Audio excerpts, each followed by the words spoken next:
Yes, ladies and gentlemen, let's get on with it, shall we? You wanna give me something that's real, so true love. Some whiskey to get us going. All right, whiskey, easy now. How can I trust? Still I want more true love. Yeah. All right. Ladies and gentlemen, welcome to the Even People Show. And for those of y'all, my loyal fans, that like to join the show, like way in the show, y'all gonna get no show today. You're gonna join. I'm gonna be gone because I had a long week. I am tired, and I'm gonna wrap this up in no time. Look what I found today. Folks. This is so cool. I remember these. These were when I had my book signing in Jamaica. These are the 2020 calendars that I was giving away. They look like it's a little fold out, stand on your table type calendar. Yeah. So if you missed the book signing, we were giving those out and you missed it. Look at it. It's so nice, I thought. Anyways, welcome to the Even People Show. I'm your host, Martin Matthews. And I'm laughing so much because anytime I allow shenanigans to take over my brain, I end up with shows like this. But tonight's show, I think it's necessary. I don't know. Because I advertised, I'd say early out, that on the Even People Show, we talk about things that guys don't like to talk about. You know what I mean? Women say men don't like to talk. They don't like to talk about certain things. So I try to break those barriers here on the Even People Show just to make sure that, men get their day in court. You know what I mean? They get their voices heard. They get to put their stuff out there. And today we're going to talk about the elusive orgasm is what we're going to talk about today. If this is your first time joining the show, I'm an author. I have a book of poetry called Love, Life, Confrontation, Expressions, Selections from the Chronicles of a Black Man, available in Fontana Pharmacies in Jamaica and Amazon.com worldwide. So, the elusive orgasm. Yes, I'm going to boldly go where no one has gone before. I feel like Captain Kirk. Right now, boldly going where no one has gone before. But as usual, whenever I'm dealing with these topics by my lonesome, I tend to kind of give us some numbers. You know what I mean? I tend to give us some numbers so that we kind of have some point of reference for what we're talking about. I don't just typically throw stuff out there, but we try to get some numbers in there so we kind of gain some perspective. The numbers that I'm going to look at first before we really get going here, and like I said, our topic is the elusive orgasm. Do toys account for laziness in intimacy? Do toys account for laziness in intimacy? Now, I don't think I have to define any of those things. We're all adults here. Now, from the research, the information I'm citing is from research that was done among several thousand women. Wendy, You see, when the shows that I want you on, you're not on. Like you should be my co-host right now. Let me know if you want to join. I'll send you a link. You can join the show. And I can get you on here. I can hear your thoughts. I'd like to hear what you have to say on these matters. But anyways, um, the research was done by a sex therapist, a few PhD ladies. Um, Sexual health and menopause is what they were researching, and as a part of their research, they gathered this information, and the information from random women ages 18 through 60 said 40% of them use recently, currently, or have used a toy in the past. Of that 40% that do use, the women that are between ages 25 and 34, 51% of them currently use or have used toys in the past. Now, the interesting thing I found when I started looking into this was that majority of the users are in relationships, and that's probably why I coined the verbiage for the show the way I did, because the higher statistic of women that use toys are women that are in relationships, like well over 10% more than women that, and it's, let me specify, it's women that are in relationships that live at home with their significant others. That percentage is higher. Um, Women that live away from their significant others, their number is higher overall, but they're lower than women that live with. And by the time we get to single women, only 20% of single women use toys. Now, on the surface, these numbers seem to be backwards. On the surface, these numbers seem to be backwards. It would seem as if um, women that are single would be the ones that are mostly using toys to assist their sexual experience, to assist them getting an orgasm, but it's not the case. It's the reverse. It's the married people, the people that live at home with their significant others. Those are the ones that are actually using these things. Now, that's what I want us to get into today. Why is this the case? Why is that number higher than single people who use it when you would think that's the way it would go? Now, um, among that group as well, most popular among them are white women. Blacks came in second, and other nationalities came in third. Another fun fact about the info they got out of the research was that college educated women are more likely, and the number of college educated women who use toys is quite significantly higher than the number of women that did not attend college or do not have degrees that use toys. And like I said, I'm just throwing the information out there, and then we'll dissect it. And I am talking about women. I think every reference I've made has been to women. This study was about women, but in other studies, it's found out that women tend to use toys more than men do, to the tune of 52.9, in some cases 60%, versus men 23.6% use toys. Men typically use toys actually a lot less than women do. And for all you out there that have your Satisfyer, SATISFYER, y'all know what I'm talking about, don't you? Yes, you do. You do know what I'm talking about. Now, the study also revealed that even though these numbers are what they are, the women said that it was not a substitute for their significant other. It was not a substitute for the real thing. In fact, the users of toys typically have a greater desire for and derive more pleasure from intimacy with their significant others.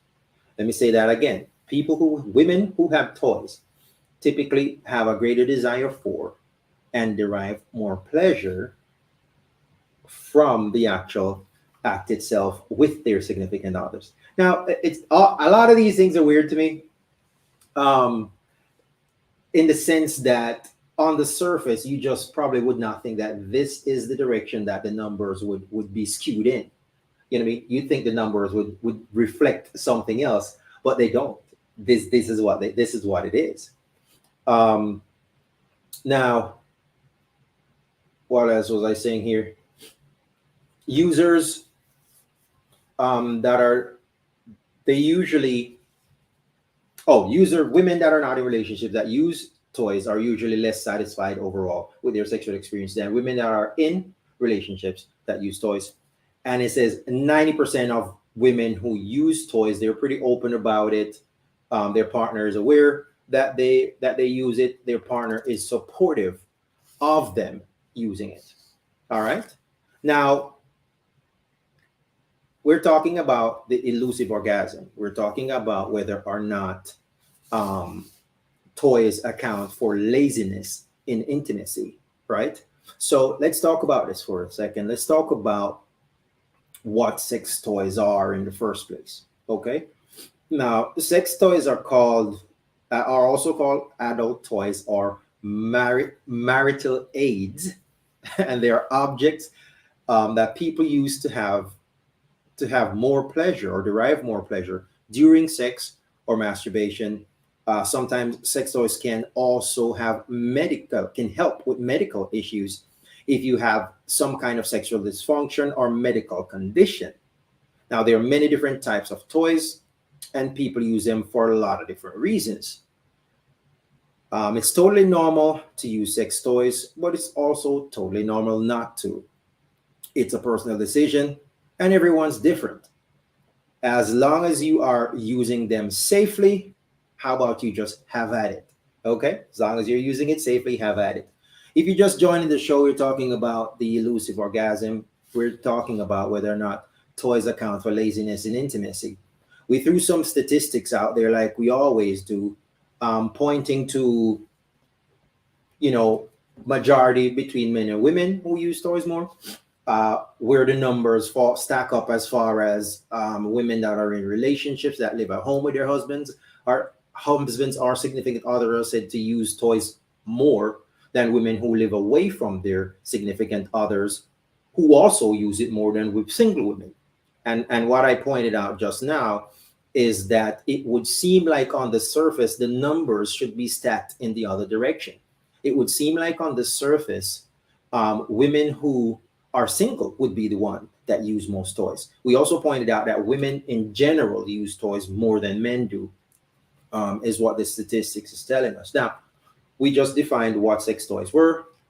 Now let's look at why people use them before as we get into whether or not they account for laziness in intimacy. All right. Now, why do people use them? For some people, it is the easiest and in some cases the only way to have an orgasm. That one we're going to stick a pin in and we're going to get back to here in a minute. That has something to do with people with vulvas and so on. Google that if you don't know what that is. Now, it also helps people masturbate, which, because it's $1 billion industry, you should know that it happens. And if you want to treat it like it doesn't, that joke's on you. People use it to help with sex with their partner. Okay, we're looking at why people use toys. Okay, they use it to help with sex with their partners.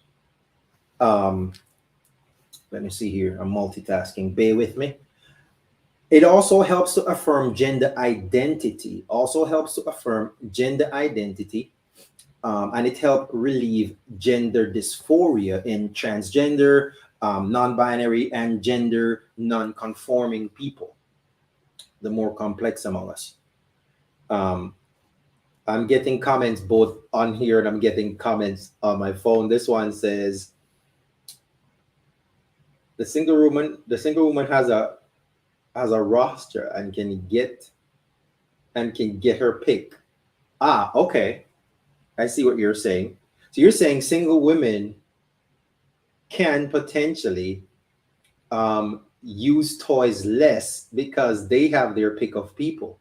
So they just, use whoever gets them what they want from the experience. And so it's out of necessity. I never thought about that, but that is a very interesting point. Like I said, I'm getting comments on my phone and on the screen here. Bless up yourself, Janice Thompson Clark. It spice up things. Yes, it does spice up the thing. That's one of them. One of them I list as to why it says help with sex with your partner.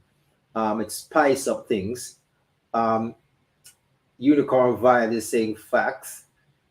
Now, people with disabilities also, you know, what I mean, they tend to use toys quite a bit, sometimes because of just the functionality of the whole thing or what their disability is, and it helps with disorders like ED, like HSDD, ED being erectile dysfunction, HSDD are is dealing with people that have no sex drive, just up yourself and by, um, and it helps with orgasm disorders, people that do not have orgasms. All right. Now, I wanted to kind of throw some of the general train of thought out there. You know what I mean? Before we actually jump into it, like we're gonna do now. One of the comments that I was just addressing, um, a comment made in relation to some of the statistics that I mentioned earlier, and the statistic was that single women somehow use toys less than women that are living at home with their partners, unless that women who have steady partners that they don't live at home with. The comment was that maybe those women have the choice to pick whoever they want to be with, and so they don't need to use a toy because they're still on the market and shopping until they get what they want. The other people have settled or made their choice, and the choice that they have made may or may not, after the polish wears off, giving them what they want, and so they now have to resort to the use of toys. Janice is saying she saw some toys in Walgreens. Yes, everybody, big, like I said, it's like I was saying last week. I had a show about Facebook, and I was saying that what was the statistics? 35.6% of the population have Facebook, with 6.8 billion people or 8.6 billion people on the planet. That amounted to like 2 point something billion people have Facebook. So you can ignore it all you want. You can try to ignore it all you want. And toys, adult, the adult industry is $1 billion industry. So you can treat it like it's not happening. You can shun it for whatever beliefs or reasons you might have, but it's out there. So you might as well deal with it. Now, let's keep moving here. We were looking at why people use toys. We said sometimes it's the easiest and only way people can have orgasms. We can say it helps with masturbation. We say it helps with sex with your partner. We said it helps affirm your gender identity and it helps relieve gender dysphoria in transgenders, non-binary, and non-gender conforming people. It helps people with disabilities, and it helps people with disorders like ED, HSDD, and orgasm disorder. For the purpose of the topic we're talking about today, orgasm disorder is obviously the one I'm going to talk about. Now, orgasms in general, and remember now, let's stay on point. We're talking about the elusive orgasm, and we're discussing whether or not toys account for laziness and intimacy.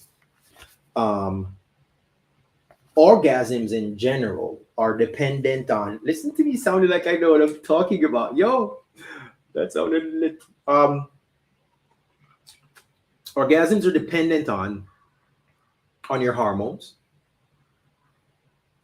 your physical health, typically, your emotions, and your emotional state, your experiences, in some cases, your beliefs, some cases, lifestyle, and just relationships that you've been in.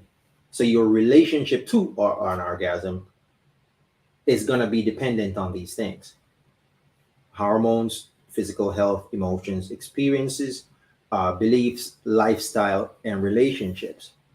Now, having an orgasm disorder, or essentially, and having no orgasm at all, or an inability to orgasm. Let's pause here for a second. Perhaps though COVID and realizing people were experiencing loneliness, the pharmacy, maybe that's why it's in the pharmacy. But I looked at that as well. I actually looked at that while I was reading up on for the show, and it was saying that during COVID, Sales tend tended to go up a little bit, but it wasn't noticeable, and it wasn't new customers. It was just people that already had that were buying more. You know what I mean? So it's not that a whole bunch of new customers and new users came online during COVID, because I did think about that. But the sale of toys went up during COVID, but it was just people who already had toys buying more toys. Yes, they needed more spice. Johnny Stamps Clark, they needed more spice. So we're looking at orgasm disorder. Like we said, it's an inability to have, or somebody that takes quite a bit of effort to have an orgasm. And we're looking at some of the causes behind that. The causes are listed as anxiety or depression. Now that's easy. You are anxious, you're depressed, your head ain't gonna be in the game. And like we said, orgasms are usually dependent on hormones, physical health, emotions, stuff like that. Now, if you're depressed, that's tied to your emotions. It's gonna be hard for you to churn out one of those bad boys. Stress also causes this. Tiredness could be a reason for having an orgasm disorder, not being able to orgasm. Problems with your partner could be an issue. Issues with your body image, to where you're just not relaxed enough in the moment to even allow yourself to be relaxed in that way to get to that point. Um, Low sex hormones, low sex drive. You're on medication, and that medication affects your hormone balance, and that affects you. Or you could have had some past trauma, and that past trauma is actually what is preventing you from having the experience. So let's look at it now. We're saying in many instances, some of the causes we've listed just now, being anxiety, depression, stress, tiredness, or whatever, problems with your spouse, body images, or so on, you could have a problem having an orgasm. My question was, as I stated, the elusive orgasm, is it tied to toys? Can it be tied to toys? And have toys made us lazy as it relates to intimacy? Now, where I was going with that wasn't really one sided or specific to women per se at all, even. It's more like, has the availability of substitutes allowed us to get a reprieve from actually addressing the things that we need to actually address, to actually get to where we need to get to via more natural means. So if we're saying, for example, that anxiety and depression might cause you to have an issue when it comes to having an orgasm, is you getting a vibrator that is, or whatever toy you get that is designed, with whatever is behind it that does get you there, and in that moment you get that release or relief, but you're still anxious, you're still depressed, you still have the anxiety.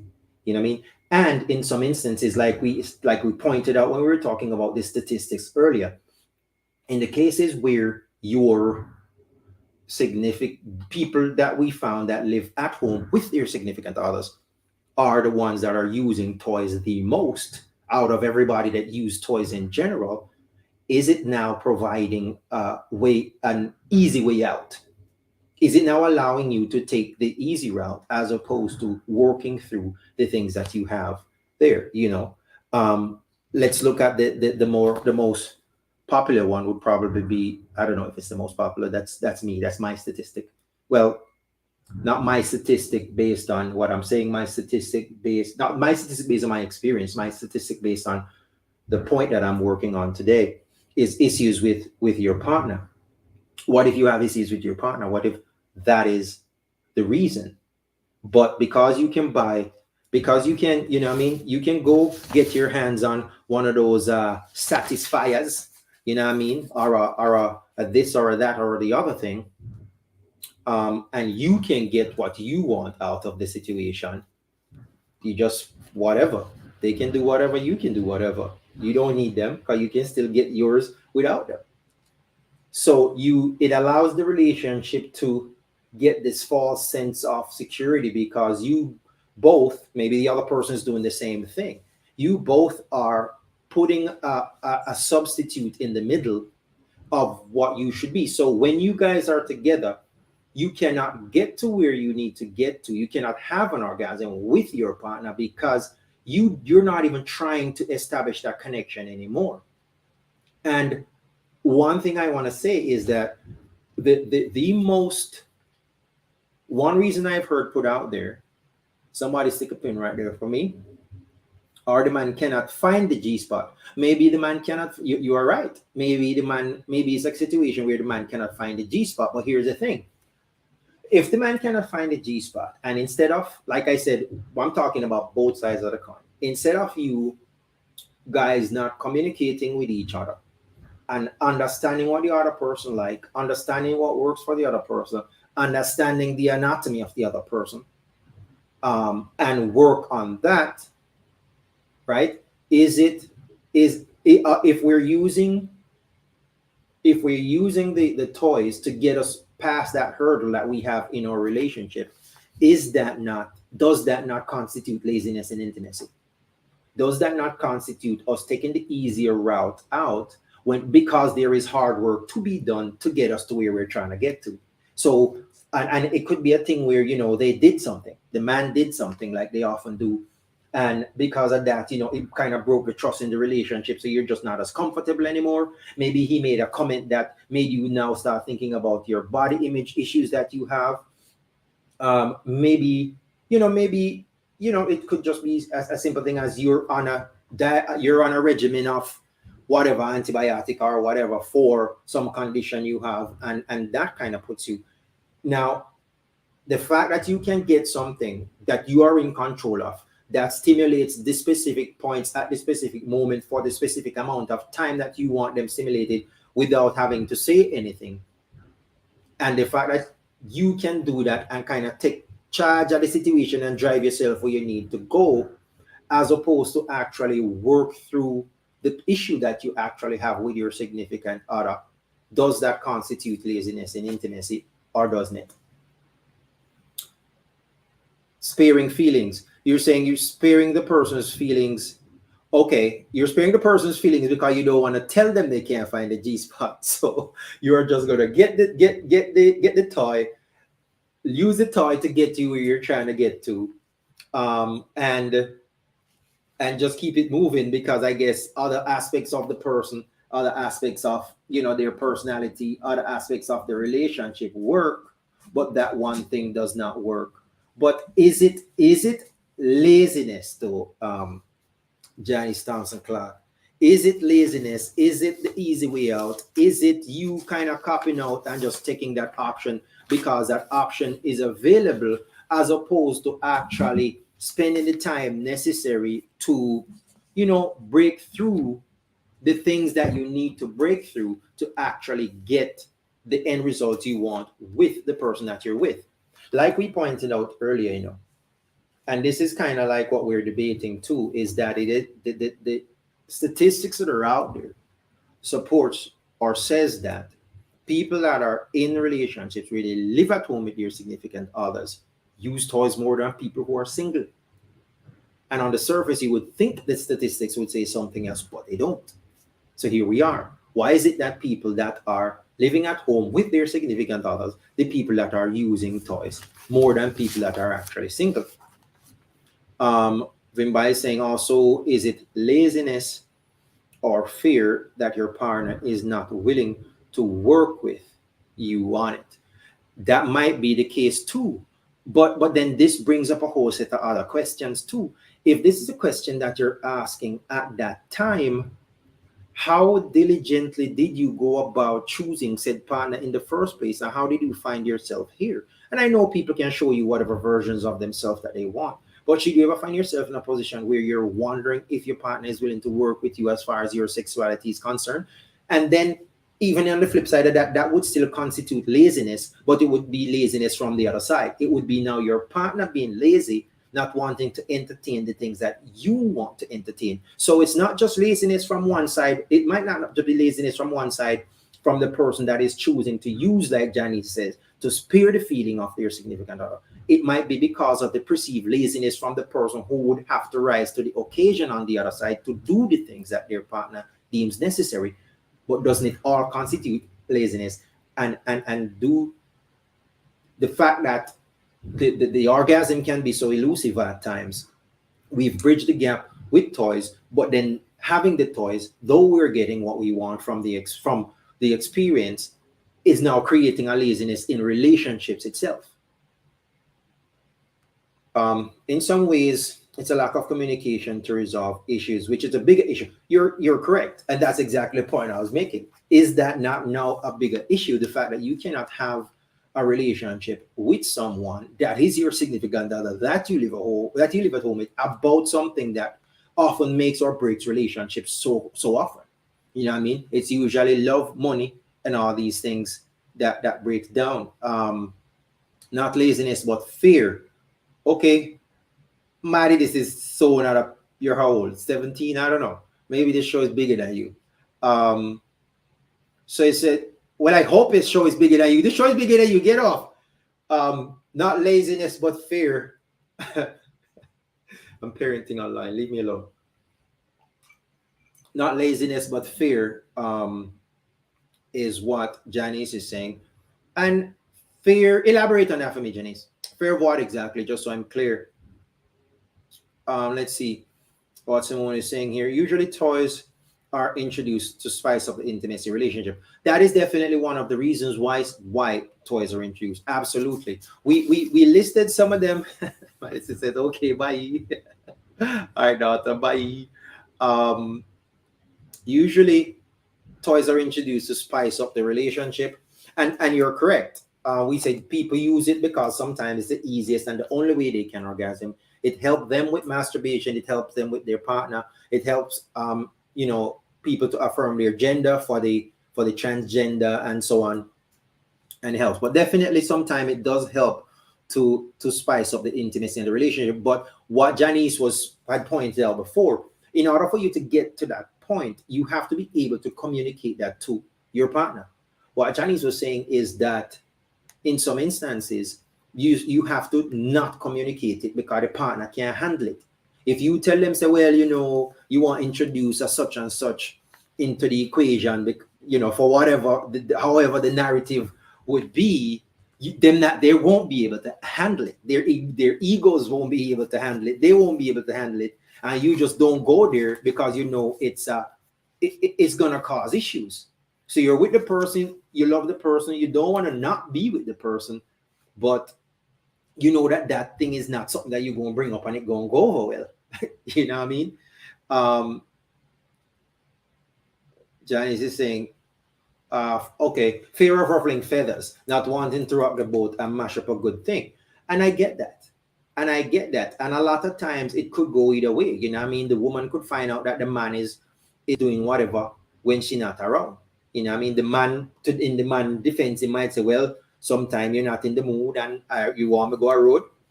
Or the woman might be doing it and now the man feels inadequate because he feels like, he should be able to satisfy his significant other and he's not able to satisfy his significant other. But the significant other might be out there saying, I can't really tell you this. This is not a conversation you would entertain if I even bring it up. So the fact that when you do whatever you do, me go around the corner and take care of me, need to take care of it, get what I need out of it because you're unwilling to do what I want.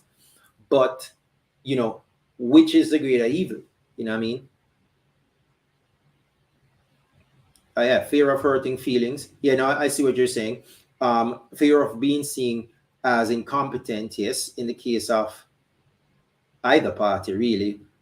Women feel incompetent if they are not able. You think so? Women feel incompetent if they're not able to orgasm? I thought if a woman was unable to orgasm, that kind of fell on the man to some extent. That kind of fell on the man to some extent. And here's another thing too that I am going to mention. I have it. Let me go back. Let me go back to my list here. Especially if there is hard love. Okay, he goes to blaming himself. Yes, I can see that. You have your significant other. They love you to death. They want to please you, and for whatever reason they can't. You know what I mean? It could be a case of ED. It could be a case of, and like we said, whether it's ED or it's HSDD or any one of these things. Initially, we pointed out that orgasms, having orgasms, sexual experience is tied to hormones. It's tied to your physical health. It's tied to your emotional health. It's tied to your experiences. It's tied to your belief system. Sometimes what is acceptable? What should I do? What me not do this? Me not do that? It's tied to your beliefs. It's tied to your lifestyle. Whether you drink, smoke, use drugs, whatever, all these things can help what you're capable of in the bedroom, and previous relationships that you've had, and the relationship that you're in, and the person you're in the relationship um, can also affect that too. Not with the man. It can be on either side, Janice. It can be on either side. It can be with the man or the woman, believe it or not. Now, we're looking at, what are we looking at? We're looking at the elusive orgasm. We're looking at whether or not toys is facilitating slackness in our people in bedroom. Um, Now, does the fact that I have options make me less likely to try to solve what the issue is? We did mention that. Here's a fun fact.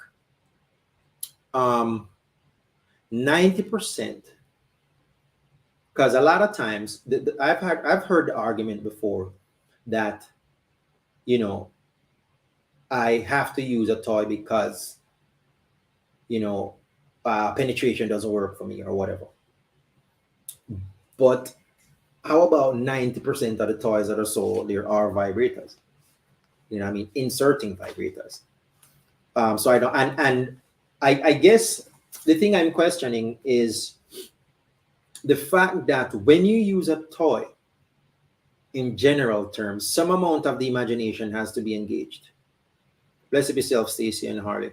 Some amount of imagination has to be engaged when you use a toy, right? You're you're you're using or whatever you're using. Your mind is playing a part too. Your mind is bridging the gap between what's missing out of the equation, which typically is not a physical person. So if that is the case, what then does that say about the other things that are missing when you're actually with the physical person? Because if you can use your mind while using a toy to bridge that gap, to get you where you're going, even though it might be stimulating whatever it's stimulating, your mind still have to come into play. What does that then say about the mind as it relates to your partner? Remember, now we're coming from a place that the statistics has shown that people who are in relationship where they live at home with their significant others use toys, are people that use toys more than anything else. And if it's only, is it that everybody is just using it to spice up? Or what percentage of people are using it just to spice up? And they're both on board and everybody's happy go lucky? Or was it something else that wasn't happening before, why that got introduced to kind of bridge the gap and fix the problem? You know what I mean? Let's see. Jenny's saying the one is able to maneuver the toy herself, no problem, with communicating like what she would have with her partner. Yeah, that's my point. And that is that is the crux of the matter. That is the crux of the matter. Is that where the laziness comes in? I don't have to tell him. I don't have to tell the toy what to do. I can maneuver the toy myself. The toy goes exactly where I want it. I hold it in that spot for exactly how long I want it. I can remove it when I want it. I can speed it up when I want it. I can slow it down when I want it. And it gets me exactly what I want, exactly the way I want it. And it's easy. No feelings are hurt. I don't have to talk to you. I don't have to tell you nothing. I don't have to whether or not you can, go at it long enough to get the. I don't have to tell you no, not this way, that way, no, not this way, the other way, and I get what I want out of the equation. But that again brings us back to the initial question: is all of that, the fact that we can do that, taking away from the fact that we really probably should be trying to work these things out with our significant others so that they can serve the function that they ultimately should be serving in the first place because we decided to be in a relationship with them? A toy may come into play due to curiosity. Yes, that is actually the number one reason a toy comes into play is curiosity. And a lot of it starts off like that, curiosity. And I guess for me, for that, to that statement, I'd say, was it just pure curiosity, or was it curiosity as to whether or not the toy can bridge the gap because the gap is already there? You know what I mean? The elusive orgasm is out there eluding you, and you're wondering if there's another way. Um, it boils down to communication. It does boil down to communication. But as we all know, people that have been married, people that are married, people that are in committed relationships know that communication can get complex over time. And that's probably why more people that are in committed relationships are the ones that are using the most toys, because they feel say they've said everything they want. Sometimes if you're living with someone, the situation can get very tenuous. It can get to where, you know, there's a poem I wrote.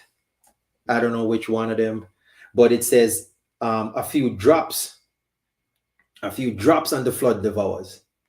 You know what I mean? I think the previous line said something about showers. The ground saturated by showers, a few more drops, and the flood devours. I think it's how those two lines went. And it's kind of like that. Like there's so much water under this bridge, take no whole part of rain to wash away everything. Right? And if the rain just comes just for a little, everything likely to get washed away. Um, well, if there is a gap to begin with, then some discussions need to be had. And this is exactly what I'm saying, is that are folks out there using the toys to bridge the gap and circumventing the communications that need to be had, hence the laziness? Have we now just said, okay, fine, it's $1 billion industry, everybody's doing it. My friend tell me said this thing here work like a charm. So yes, when you feel for whatever, you get whatever from, and when you feel for, then you're gonna get the other thing from the other thing. So solving the problems, working through the issues, bridging the gap, reestablishing the connection that you lost is now no longer a thing you're even worried about, because you're subsidizing the need with something else. So you no longer have to solve the problem. You no longer have to work on the communication that has broken down. You no longer have to work on the hormonal issues that you have to sort out. You no longer have to work on, just all the things that are take the anxiety that was brought on by infidelity, probably, or the anxiety that was brought about by stress, or any of the things that are the actual real reasons for the issue. You are now in some instances allowed to sidestep those things, because you can find a toy in the middle, and the toy gets you where you want in half the time, with no argument and no instructions. You don't have to say a word. You get into the driver's seat, you drive, and tada, you've arrived. It is complicated, my dear. It is complicated. It can be complicated. All right, let me see if I have anything else for y'all here. Um, well, I did say that our toys are band-aid for the bigger issue in the relationships. Are they a shortcut? If single women, this is the last thing I'm going to look at. If single women use toys less, are men the problem? If single women use toys less than women that are in committed relationships, are men the problem? I'm not sure what Smith Bocher was laughing at, and yes, it is, and a lot of it is the sad truth. And Simone is saying it is replacing men, and that is kind of what I'm trying to get at. Are we using toys essentially to replace men in relationships? Because from an intimacy standpoint, we can achieve what the ultimate goal is in intimacy a lot of the times, which is an orgasm. We can achieve that through different means now. So my youth, if you're on board, my girl, if you're on board, or they're on board, I can achieve my objective another way. This toy is here, it's great. My girlfriend tell me about it, and boy, I tell you, I need a cigarette. I need a cigarette when I'm done, boy. I tell you, that's what they do in movies. I don't know. Um, Janice is saying, men and women in commute relationships. get complacent and committed. I think that should have said. Yes, they do get complacent sometime. Complacency does set in. You know what I mean? I already have them, they're here.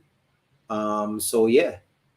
And or is it that our orientation to our relationship is general, is not really as vast as it should be, where we only focus on getting in and we don't focus on how to stay through? Or is it that the selection processes that we're using on the front end, we're not using the right set of criteria to choose, and as such we end up with someone that after the polish wear off, we really don't like the person on the down low? You understand? I always hear old people say you need to deal with somebody, you need to marry somebody that's your best friend as well, so that even after the polish shine off, y'all can still truly enjoy each other's company. Could it be where we are using criteria to choose now that is not the criteria we should be choosing, and after the polish wears off, we're left with people that we just ain't that crazy about. We're just not that crazy about them. And once that polish shines off, then now I'm just left with a person that I live with. I already have a kid with them. We already have a house together. We already have cars together. We have investments together. We have a business together. And now, because walking away from all that is really not feasible for me or for either of us, so we stay. However, one of the things that relationships and committed relationships usually include, which is intimacy, which has a byproduct of it, an orgasm, is now off the table. And now, because we have our our toys just service our toys just serving a public service. Our toys just serving a public service. Should we all go out, get toys today, tomorrow, and the next day, make sure we have a healthy stack and some rechargeable batteries, because they are just here healing the world and making it a better place, because it's allowing us to keep going. We don't have to argue. We don't have to fight. I don't have to say anything to make you feel insecure. You don't have to say anything to make me feel insecure. You know what I mean? What is the case? You know what I mean? Are we winning for losing, or are we losing for winning?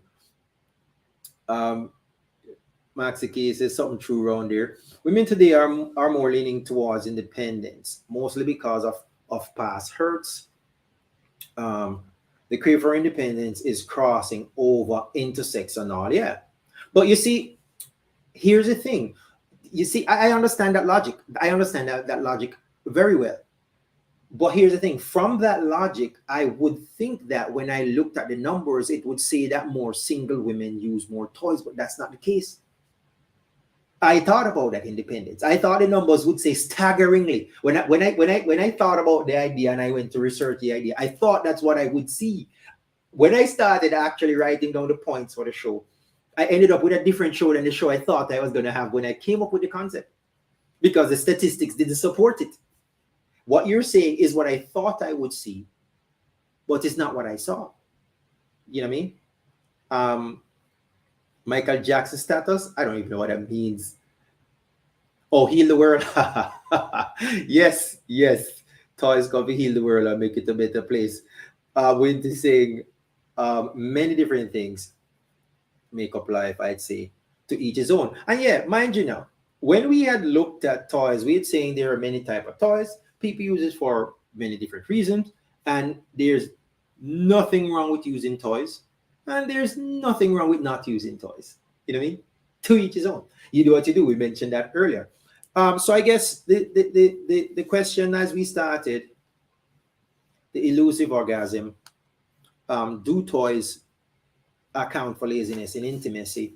I think based on the comments that we've heard, we would say to some extent the toy does lead to some amount of laziness in intimacy. Laziness from the standpoint that we are taking the easy way out, sometimes because we perceive that as the best way to go. Some of the opinions that were pointed out say, for example, you simply just do not want to hurt the feelings of your significant other. How you going to look for your husband of however long, or your significant other for however long time, they're just not all this time. It wasn't there some big thing in the news the other day with some celebrity? I never know about these things.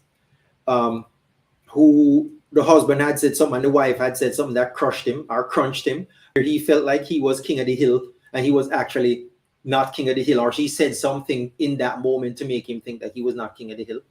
Because and that is an instance where she probably just decided, say, yeah, I'm gonna use some toys and bridge that gap, rather than actually tell this person with this big ego that they're not really pleasing me like they think they are. They're walking around thinking they're just king of the hill and they're really not king of the hill at all. But how do you tell somebody that?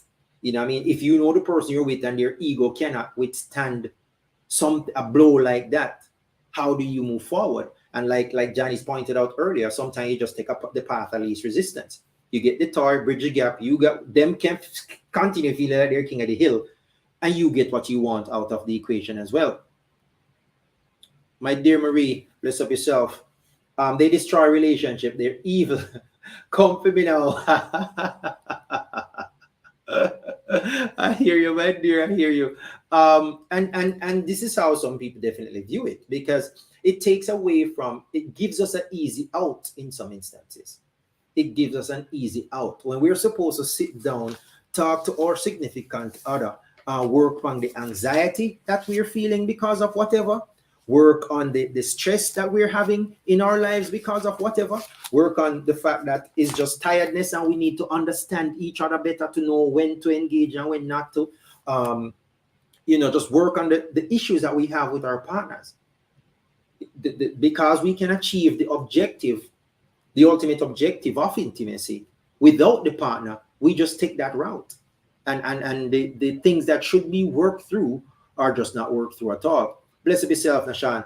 The fact is, most relationships nowadays are based on certain conditions other than love. Therefore, relationship have an early expiration date. The man spoke it like a prophet. A lot of relationships nowadays are based on certain conditions other than love. Maybe some of the reasons why you're having the intimacy issues that you're having and you're using the toys to bridge the gap is because the relationship in its inception never stood on love in the first place. You see what I'm saying? So when it should have had love to fall back on, it can't fall back on love because the love wasn't there to begin with. So what it have to do? It didn't have nothing to fall back on. You know what I mean? It's like those trust exercises they do when you go to these retreats and so on. And you're supposed to hold out your hand and fall back, and the rest of people in your group supposed to catch you. Next thing you know, your head busts on the pavement. Hold on, man. Missed two comment here. When I move too speedy. I think I saw something from Stephanie Morrison. She's saying, to some extent, yes, laziness indeed. And mind you, now, it can be laziness from either side. It can be laziness from the point of the person that needs to do the communicating, and rather than communicate, they fake. Or it could be laziness on the person who has been spoken to and refuse to do the things that are necessary because they can get what they want out of the equation. Honestly, the best policy, take it as it is, excuse me, mutual understanding goes. Yes, but you see, it also depends on the dynamic of the relationship, the dynamic of the person that you're with, the relationship that you guys have built. But it's like I was saying earlier, the statistics are there to show that this is out there. The statistics are there to show that this is a legit thing because of the amount of people that are being affected.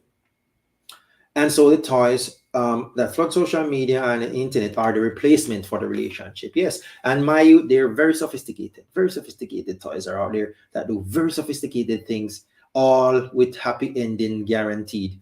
And if you, and mind you,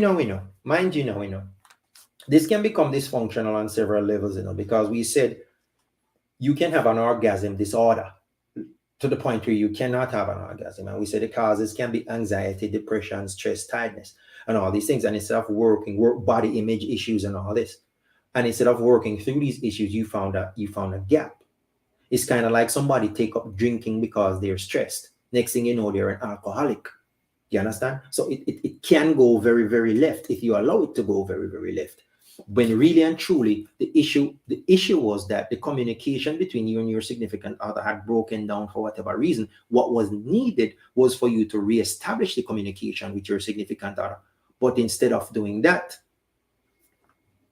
you found a toy, and the toy made you feel like $1,000,000, and you didn't see the need to look back. So now you keep up appearances when you need to keep up appearances. And then you just do what you have to do. But like Janice pointed out earlier, though, sometimes it's really just the path of least resistance.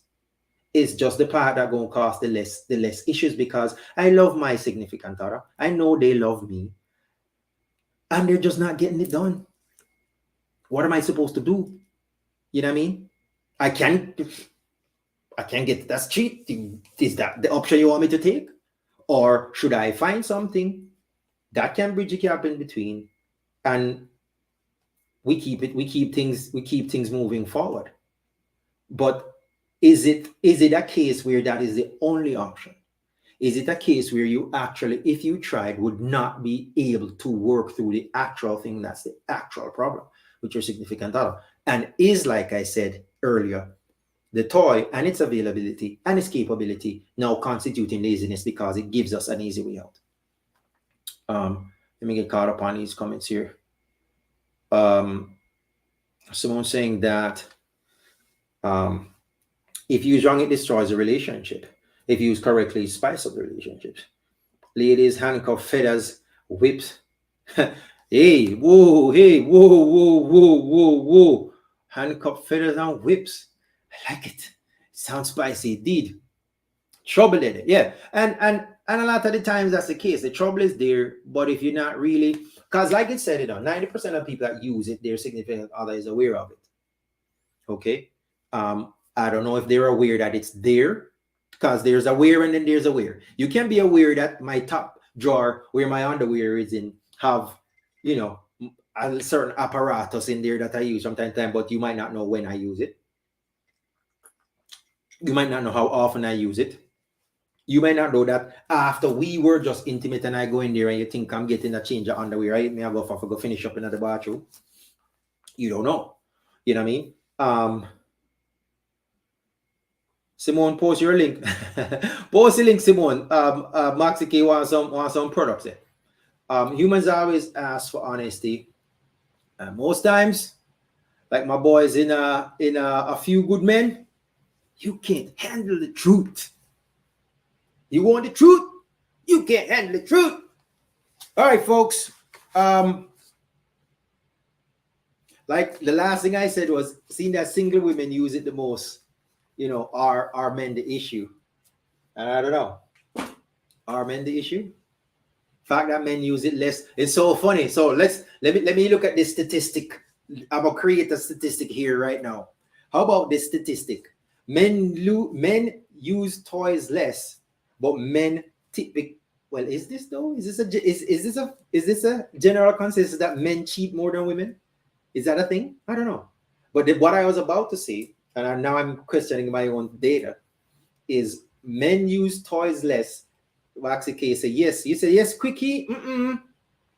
Maxi K, if men cheat more and use toys less, women cheat less and use toys more. What does that say about the human interaction in general? If one side is using toys to bridge the gap and the other side are using other people to bridge the gap, what does that say about human interaction in general and the state of human interaction? You know what I mean? All right, folks. I did not intend to provide any solutions today, because me don't know, these are complex things you want to take me for. What I wanted to do was ask some questions to make you think about some things and see what your actual stance is on the matter. Okay, so that's why they don't use much toys. They use other people as their toys, for better for worse. All right. Mr. Dowdy, bless up yourself.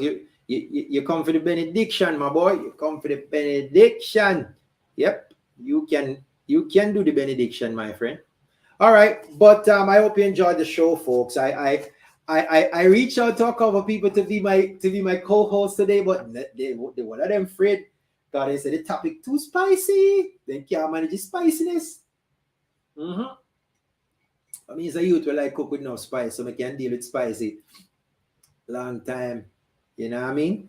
All right, so check this. I'm gonna read a poem for you, and then I'm gonna bounce. I hope you enjoy the show. The poem is coming from my book, Love, Life, Confrontation, Expressions, Selections from the Chronicles of a Black Man. Neil Martin Matthews. Women have a problem. Women have a problem. Resort to a toy. Men have a problem. They resort to other woman. Like I said, does this speaks to the whole nature of our interaction in general, or does it speaks to the state of affairs of communication between the genders in general? You know what I mean? Um, male feels self-conscious as opposed to women where toys are concerned. Man feels say, nah, a bad man I use toy. Bad man have to use toy, bad man a craft. Bad man can go get that. Right? Um, so I don't know. Like I said, this show was not want to give you answers. This is, you see my shirt I have on? This is my Looney Tunes shirt. That's all, folks. Uh-huh. So I'm gonna read Being in Love for you, seeing that we cited love as one of the reasons, some of the reasons, the lack thereof, the need for, as some of the reasons that got us in this pasa pasa mix up in the first place. Let's read about it.